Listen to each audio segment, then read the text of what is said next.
Hey there. I just want to share some information that I've come across and thinking that maybe somebody out there might be able to benefit from this. It's regarding cryptocurrency, specifically the cryptocurrency with the name XRP. I'm just kind of hoping that it might help somebody that might not understand cryptocurrencies or all that stuff related to it. I tried to make it in kind of like an easy to understand format. And so before I begin, I just want to make a little disclaimer that I am not a financial guru or a financial advisor. I'm just a regular person that's looking past this thing, this facade that's in front of us, and I'm just looking through the smoke and mirrors, and I'm seeing an end game here that is falling into place really quickly. So because of it happening so quickly, I feel like we're running out of time, and whoever might be interested in this type of information needs to hear it now and act on it relatively soon if they want to. But again, it's not financial advice. So, and the other thing is, though this might sound weird coming from me just right now using technology to do this video, I am not a huge fan of the radical advancement of technology, and I'm not promoting the crypto blockchain way of the future. My feelings are actually the opposite when it comes to most things tech. Though I'm first to admit it has its advantages, I believe the more and more we let it into our lives, the more severely it's going to cripple our ability to see and take advantage of the beauty that the real world has to offer us. Yet, the world of technology is moving forward with or without us. So, even though all these things are true, and regarding money, probably lots of people feel the same way I do about it. They need it for living, daily living, taking care of their families, and also just like to splurge on the odd thing. And you need money to splurge on the odd thing once in a while. So even though money is not the center of my life, and plenty of things I enjoy doing don't even require or cost anything, we all need it. If we want to be set up, I feel like if I want to be set up, and I'm sharing with you, if you want to be set up for the future, taking steps with XRP could be a way for you to benefit in the future. So let's begin. So let's say you've been sleeping under a rock the past year and a half. You wake up and it's 2021. Besides looking around and seeing people in open air spaces with masks on, you also realize that technology is advancing at a rapid rate. People are doing a lot more activities virtually via online platforms, and though it's still around, people are doing a lot less with cash, and they're not using it nearly as often as they used to. Going forward into this new normal, this way of life's only going to intensify. Like it or not, the new digital age is here, and when it comes to fintech or financial technology, things are no different. Enter in cryptocurrencies. Even for those unfamiliar with the inner workings of crypto, everyone has heard of Bitcoin and maybe even in recent days Dogecoin. But what a lot of people aren't seeing in between the lines is this subtle narrative. The narrative that's pushing every nation towards the digital dollar. The narrative is paper money isn't safe, and cyber hacks and attacks put the whole world's commodities, online finances, and personal information in a vulnerable position. Meanwhile, running parallel to this is another narrative being put upon the multitudes. That's the current system in place that's running the Wild West of cryptocurrencies. It's being used, they say, in epic proportions to fund major money laundering and terrorism schemes. Also, it's enabling the setup of fly-by-night scam crypto platforms. The attitude is that the blockchain technology used for cryptocurrencies has way too many privacy privileges and needs a governing body to control it. And though I could go into detail explaining why these narratives are kind of flimsy schemes to push us towards the blockchain and why most of these problems have existed already for years with cash just the same, I value your time and mine and just want to really focus in on this wealth potential that this so-called problem is going to present us. So suffice it to say that the powers that be love to follow the strategy for accomplishing all their New World Order goals. The strategy is always problem, reaction, solution. So the problem with narrative number one is obvious. Our personal information on the internet puts us in a vulnerable position. Banks, credit cards, they get hacked, and more recently meat plants and large tech companies get hacked, and it's a big mess.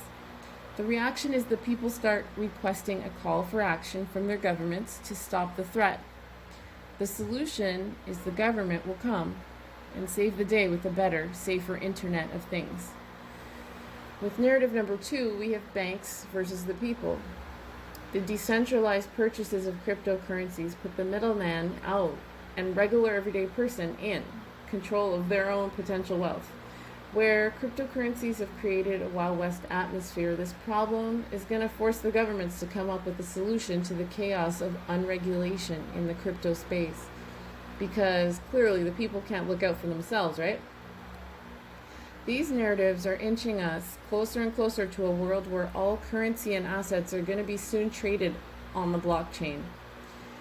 The solution will be a major overhaul of the banking system and the world's technological infrastructure being transferred onto the blockchain. It's going to include major regulations coming for the cryptocurrency arena, and it's all happening in real time. So I'll give you a few examples here, but there are being steps taken daily. Like every single day there's new articles, new information going up, just confirming that things are being set up towards the blockchain. So what is the blockchain? Maybe you might not know. The simplest terms, the blockchain is a shared, unhackable record-keeping technology that can't be manipulated. It's the future extension of the internet I call Internet 2.0. It's a digital system that keeps a ledger, and it's the heart of how cryptocurrencies like Bitcoin work. This record-keeping technology records all transactions and related data in multiple places at the same time. It's designed to be immune to cyber hacking or cyber terrorism, and it makes the data stored on the blockchain to be both safe and unchangeable. Blockchain in a nutshell is a type of database system. But rather than the data being stored in rows and columns in the same way information is kept on the internet, the blockchain stores data in blocks that are digitally chained together. Also, blockchain is a decentralized database. It's managed by computers belonging to a peer-to-peer network instead of the centralized computer model where the internet's controlled by one central computer. According to IBM.com, they describe the blockchain ledger as something that facilitates the process of recording transactions and tracking assets in a business network. An asset can be tangible, like a house, car, cash, and land, or intangible, like intellectual property, patents, copyrights, and branding. Virtually anything of value can be tracked and traded on a blockchain network, reducing risk and cutting costs for all involved. So a little note about currency. Currency's always pretty much been about a mutual agreement between at least two parties that says a certain item has value and that they will trade commodities with it and through it. Through the ages, going back around 3,000 years, China and going forward in time, Europe and Africa have used cowrie shells as currency. Native Americans used string-together clamshells called wampum for currency exchange, and Europeans bartered beaver pelts. The thing that mattered is that the people that were using the goods considered them to be currency. Fiat money was used in the past as well. Fiat money is just currency that has no actual value, but it's established by individual governments as legal tender by regulation. Fiat paper money originated from China in the 10th century. The West started using the fiat in the 18th century. Over time, a more collective agreement came to most of the nations in the form of precious metals like gold and silver. Then entered on the world stage officially was the greedy banker. The title of the first real bank could be given to goldsmiths of London.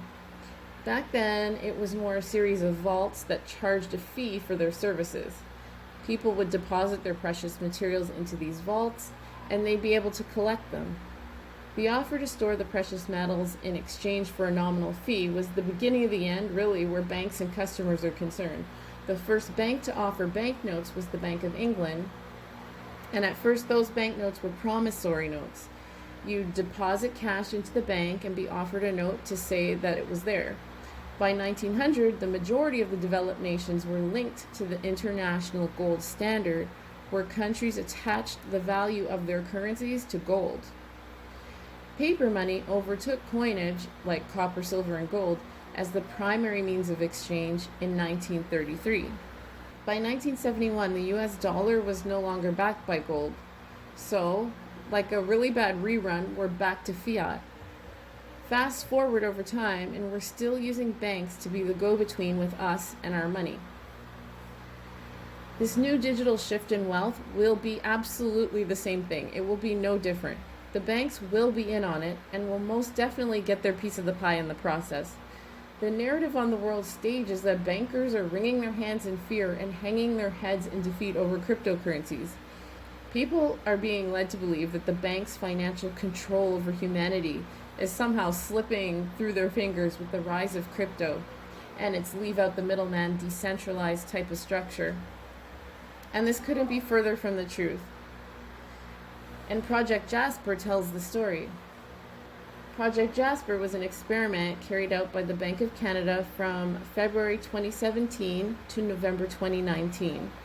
It was the first time in the world that a central bank participated in a distributed ledger technology experiment in partnership with the private sector. Blockchain is a form of distributed ledger technology. This project was aimed at figuring out how distributed ledger technology, or DLT for short, could transform the wholesale payment system. It was a 4-phase experiment, and by the 4th phase, they had a framework in using DLT, and together with Payments Canada, the Bank of Canada partnered with the Monetary Authority of Singapore and the Bank of England. They combined all their Project Jasper information with the data collected from Singapore's Project Ubin, and set out to use distributed ledger technology to make a cross-border payment system that was faster and less expensive. So the written paper was dated May 2nd, 2019, and it was titled Jasper Ubin Design Paper, Enabling Cross-Border High-Value Transfer Using Distributed Ledger Technologies. This white paper was also created, which is a white paper is nothing but a report or a guide prepared by the Bank of Canada, the Monetary Authority of Singapore, Accenture, which is a Fortune 500 tech, business, and management consulting company, and JP Morgan, a world financial services company, and just so happens to be the biggest bank in the United States. They put together some information, created a white paper on this experiment of creating the distributed ledger technology. So what does this have to do with XRP? Well, pretty much everything.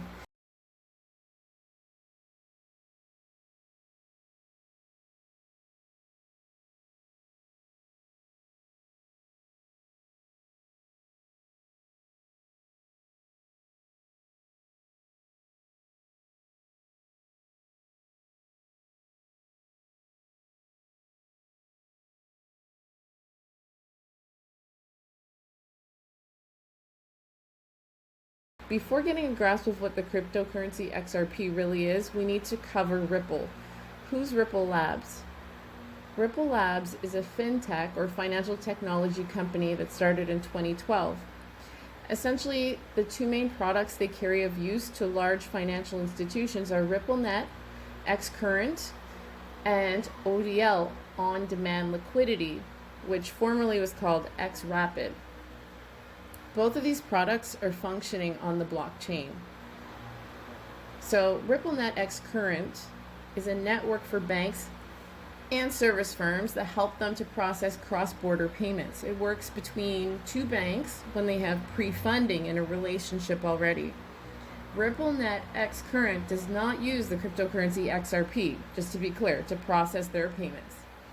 RippleNet Xcurrent currently reports partnership with over 300 banks, and that number is growing daily. That includes financial institutions. Some of the big names would be Bank of America, Bank of Canada, Bank of Egypt, Bank of Australia, People's Bank of China. Their technology has been embraced as a desirable upgrade to the market because it's proving to be more efficient in speed and cost compared to other payment methods. The previous methods used by financial institutions in some cases took days, versus the X-Current product taking seconds. X-Current technology is proving to be strong competition where cross-border payments are concerned. The process used by RippleNet minimizes settlement delays, and in so doing lowers the operational costs of processing international payments, saving these institutions and banks over 30% per transaction. Ripple Labs officially received the U.S. patent on January 26, 2021 for their product ODL, On-Demand Liquidity, formerly named XRapid. The ODL is a tool built on top of the X-Current messaging system. ODL allows partnering banks or financial service providers to transfer money for payments, currency exchange, and remittances cheaply across the world using the XRP coin. The system sends transfers safely and can reduce costs to their clients by almost 60%. Before they'd even been given official patent, in November 2019, it was reported that they had 24 clients using this product. A more recent statement put out this July by Ripple is that they've seen a 250% increase in client use.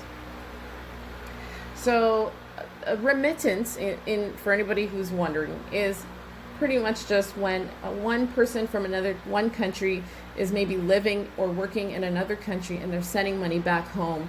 That's what they would call a form of a remittance payment. So these are forms of payments going cross-border with the on-demand liquidity product. Liquidity is a measure companies use to cover short-term financial obligations, basically converting assets into currency. One example of liquidity is when you use your credit card. You make a purchase today with your MasterCard at the grocery store. The grocery store has an understanding with MasterCard that they're going to get their cash later when you pay their credit card off.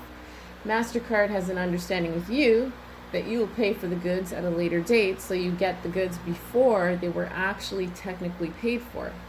MasterCard is the middleman in this case, but the agreement is flowing between you and the grocery store. There's an understanding between the two of you. So essentially that's how liquidity works as well.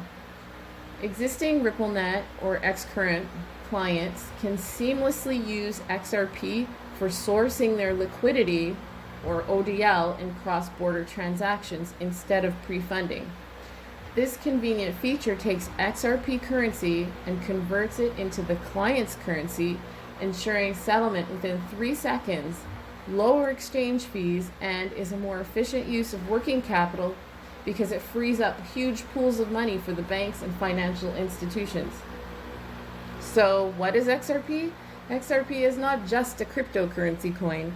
XRP is the bridge currency of choice for RippleNet clients seeking to use the ODL feature. The XRP utility or usability at face value right now, just like if I didn't say anything more, that's enough to prove itself as a really profitable cryptocurrency coin. But the plot thickens. There's more. Let's take a look at some of these key dates. The final document printed out about the Jasper Ubin project was on November 15, 2019, and it was titled Cross-Border Interbank Payments and Settlements, Emerging Opportunities for Digital Transformation. It was a report prepared by the Bank of Canada, the Monetary Authority of Singapore, the Bank of England, and HSBC with contributions from Toronto Dominion Bank, the Overseas Chinese Banking Corporation, the United Overseas Bank, KPMG, and Payments Canada.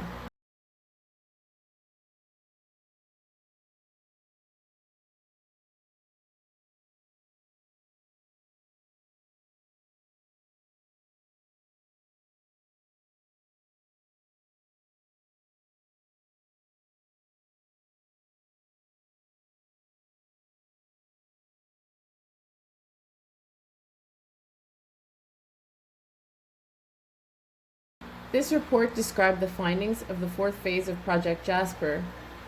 They had by this point figured out everything they needed to know what they needed to do in order to transfer the banking payment system onto the distributed ledger technology system.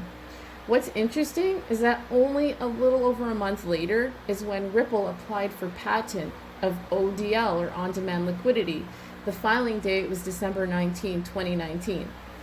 So I submit that the banks and Ripple were working together all along. It would make sense to have a collaboration. It's really the only way the banks could have a product tailor-made to suit them, and tailor-made it was. One of the reasons that cryptocurrencies became popular is that they were decentralized. That took control away from large banks and governments. The Ripple network is really unique because though it is decentralized, it can also function as centralized, since the majority of the nodes belong to Ripple. This would allow banks to use both private and public aspects of blockchain technology. Front end and a back end, if you will, for the public and for the private uses. So I'm going to talk a little bit about ISO or ISO 20022. What is ISO? The International Organization for Standardization is an international standard-setting body that sets worldwide technical, industrial, and commercial standards. So ISO 20022 is a set of standards made by ISO for all financial institutions to adopt by November 2025. Though the standard isn't mandatory, there isn't a forward-thinking bank that won't adopt it if they don't want to be shut out of the future of banking. Cryptocurrencies will also need to fall in line with these new standards if they stand a chance of being used and traded by these financial institutions. This means that out of the more than 4,000 cryptocurrencies that exist right now, only a handful are going to be used for this trillion-dollar use case. Right now, there is only XRP publicly noted to be ISO 20022 compliant. There's also some information that I can't verify for 100% that includes a few other cryptocurrencies, but I'm not going to get into that because my focus is on XRP at the moment. This new standard, coupled with the events of the coronavirus, is creating new track lines. Digital currencies will be and are currently being developed to ride on this new rail system. And I believe that once the tracks are fully built, XRP is set to be the train that's going to carry all digital currencies and assets of the world from one financial institution to another.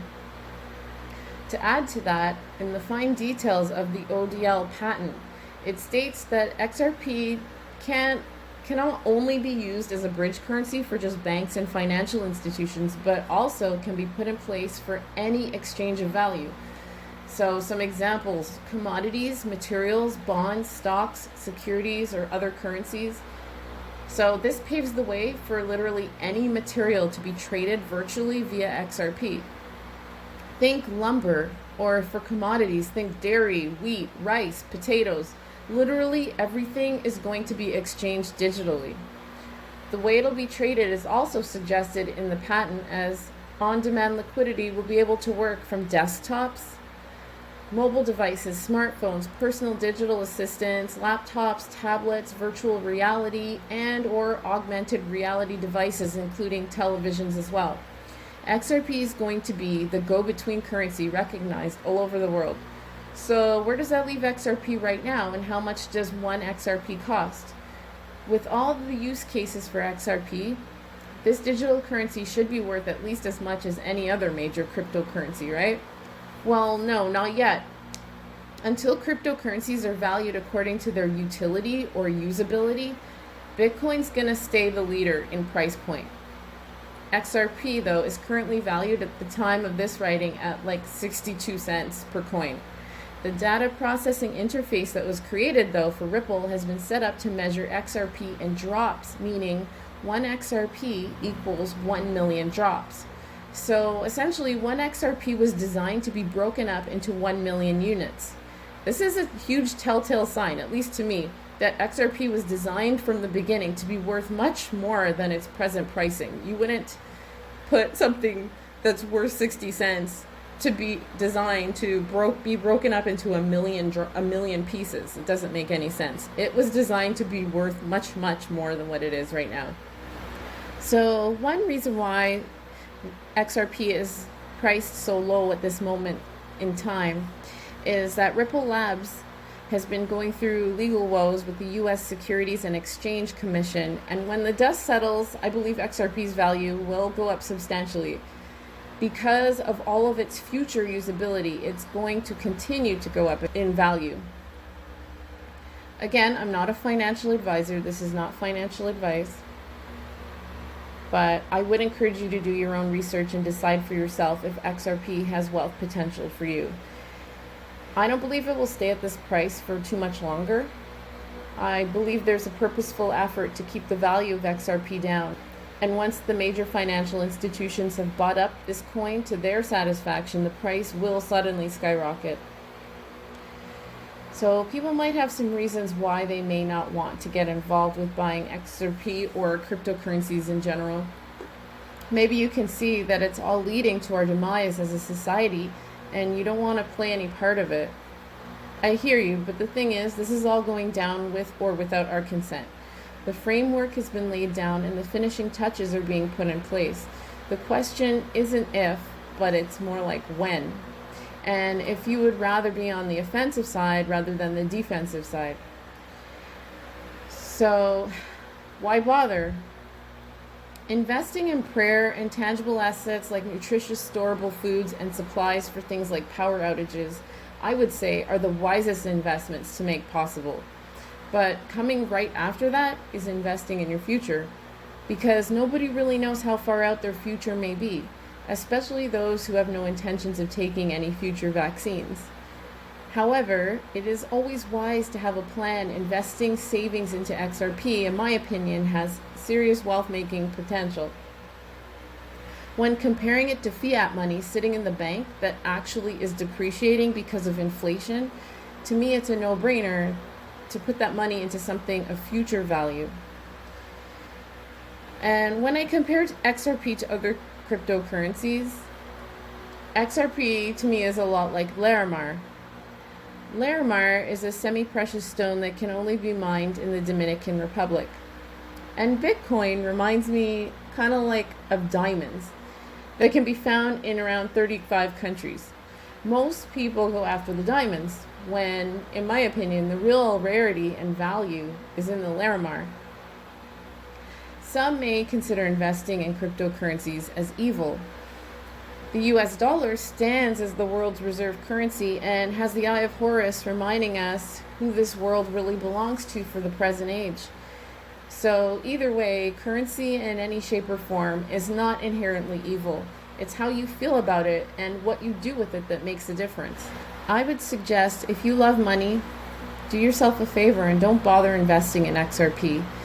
If you see money, though, as more of a tool and can see it as something to be used for yourself, your family, and those the Most High God directs you to lend a helping hand to, then yes, XRP might be the asset multiplying investment for you.